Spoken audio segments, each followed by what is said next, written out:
Hello, I'm Raisa Chantami of the Indonesia channel in Jakarta, and this is your TIC news break on the hour, every hour. Here's what's happening in Indonesia.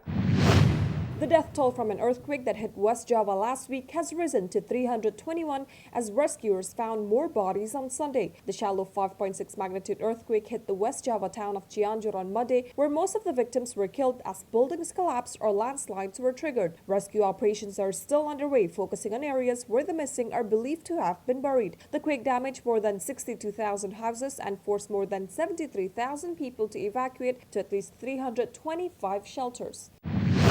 Indonesia seeks to show that ASEAN matters when it assumes the 2023 chairmanship of the Southeast Asian bloc, which is still struggling to end the prolonged political conflict in fellow member state Myanmar. The Myanmar military seized power in February 2021, during which Brunei Darussalam was the chair of ASEAN. According to Indonesia's permanent representative to ASEAN, Dari Aman, Indonesia will continue the work of the two previous chairs in regard to the Myanmar conflict. This includes getting Myanmar to adopt the agreed 5-point consensus, which among others called for constructive dialogue among all parties.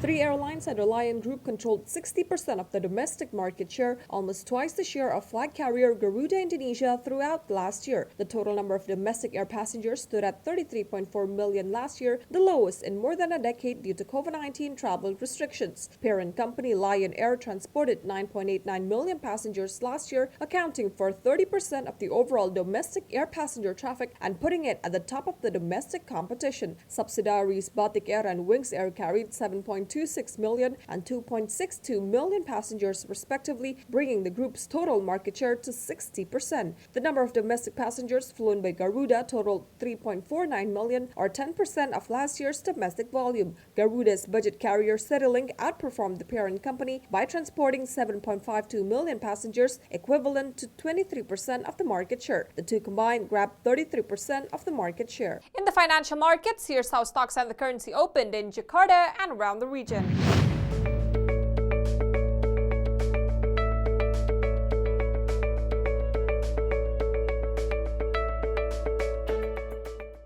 If you're heading to Indonesia or traveling within the country, here's the weather forecast for major destinations.